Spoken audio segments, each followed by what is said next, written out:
All right. Good morning, ladies and gentlemen, and welcome to today's Monday Motivational Zoom. My name is Austin Zulauf out here in Lexington, Kentucky.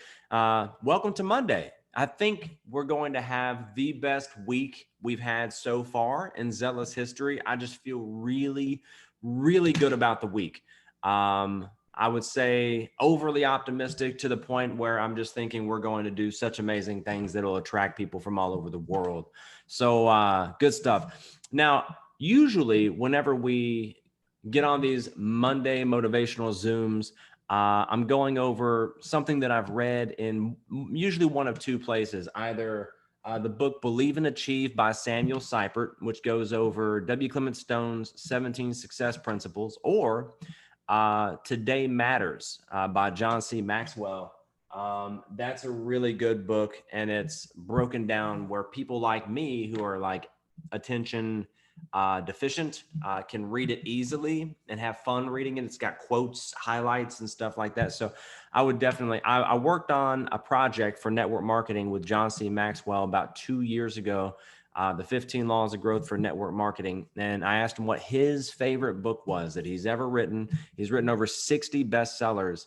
And he said Today Matters was his favorite at the time, but I've actually heard him say otherwise before. So I went out and bought all the ones that he recommended. But those are usually the two books that I speak from whenever we do these Monday motivational Zooms. So perhaps one of the success principles that'll make your life the most enjoyable for yourself and others is the principle of a pleasing personality. So we'll go over that a little bit today. And I'm actually going to give you 6 tips on how to cultivate a pleasing personality as well. You know, people like to do business with people that they like. If every competitive factor is pretty much equal, quality, service, price, delivery, if they're all more or less equal, the deciding factor for most of us will be to deal with whoever we can relate to, whoever we actually enjoy being around, someone that doesn't stress you out, that adds to, not subtracts from your energy, But how do you go about developing a personality that others like?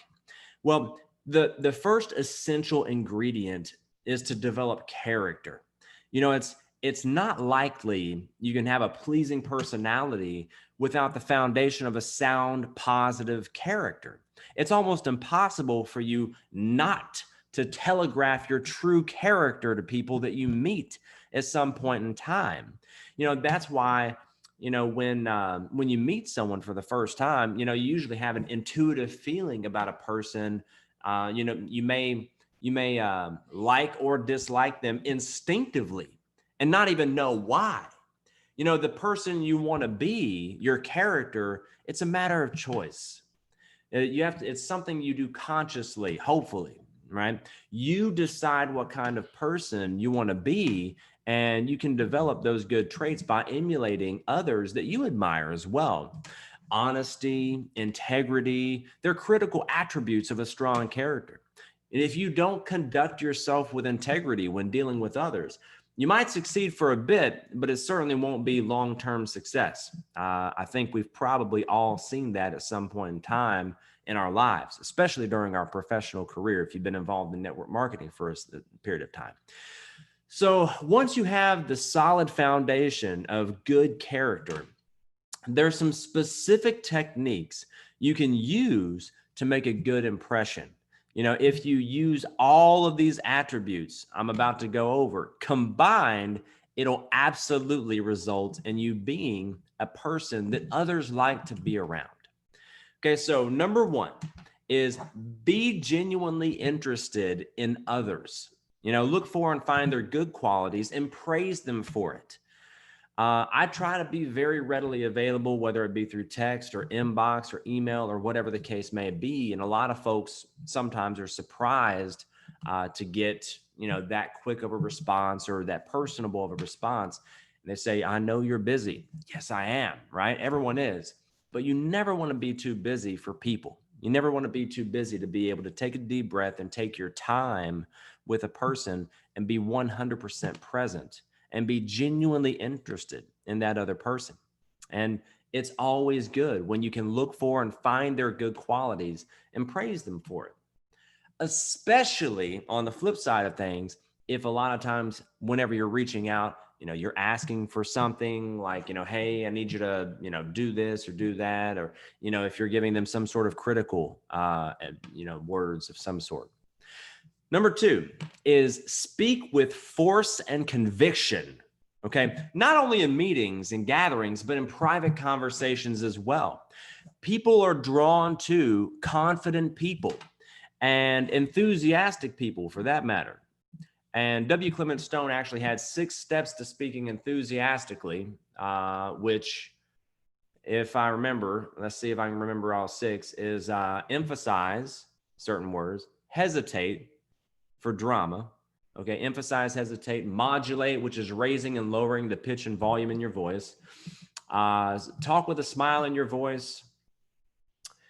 And then there's 2 more. Promise, there's 6 total. So speak with that passion in your voice and that enthusiasm.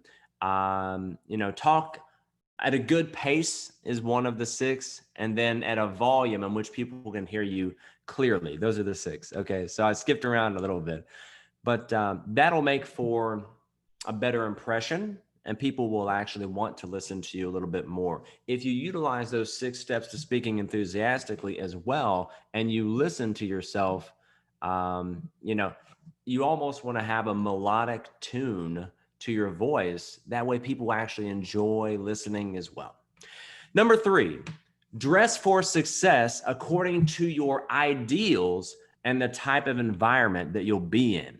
That doesn't necessarily mean, wear a suit and tie and all that. For me, a tie just feels like a very weak person choking me, right? I don't enjoy any moment of wearing a tie. But depending on what I'm doing, what event I'm speaking at, who I'm speaking to, whatever the case may be, I've shown up to events wearing jeans and a t-shirt. I've shown up to events wearing French cuffed and a tailored suit. It just depends on your audience and, of course, the ideals and what you're trying to communicate. But dress for success either way you look at it. Number 4, learn to shake hands and greet folks in a way that expresses warmth and enthusiasm for life. In today's day and time, we're not necessarily shaking hands and hugging folks as much as we used to, but we're still greeting folks.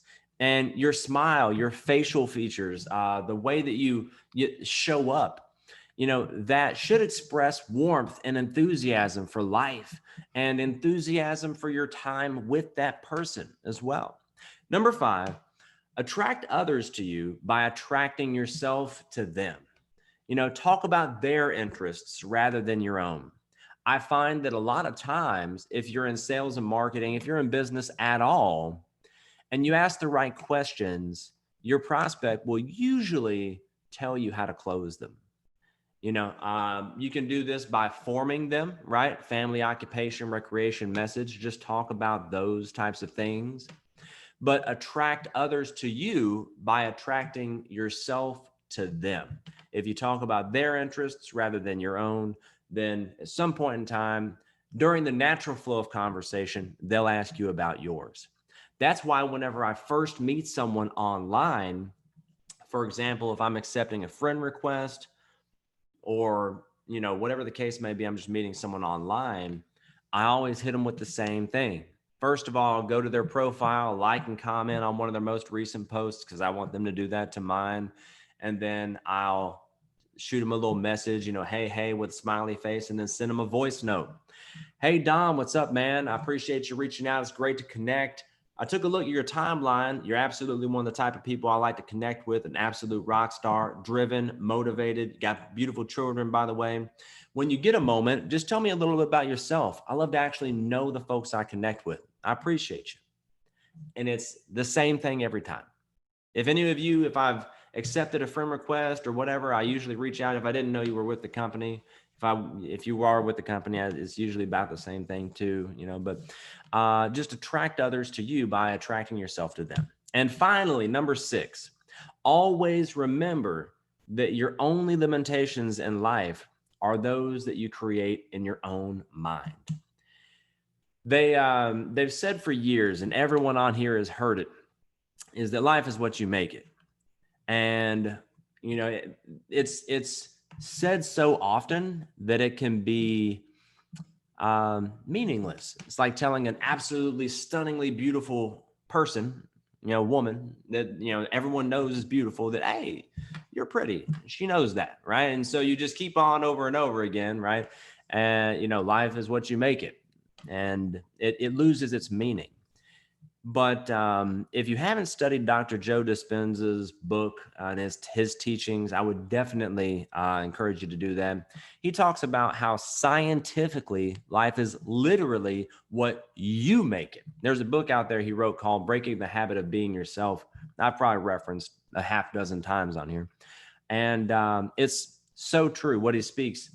But basically, it just talks about how one of the things that it talks about is how biochemically you can just get in your mind through, meditation or just mindfulness and thinking, directing your thoughts. As W. Clement Stone and Napoleon Hill would say, if you control your emotions and you direct your thoughts, you will ordain your destiny.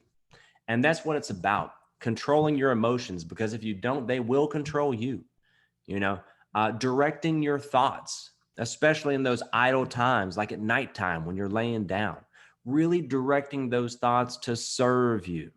Because there's a quote, and I know I probably won't remember it, but it talks about how your thoughts make excellent servants, but not a good master, right?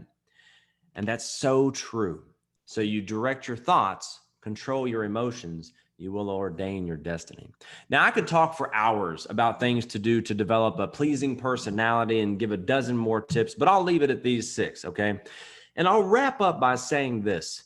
A pleasing personality is absolutely imperative in what we do as relationship marketers.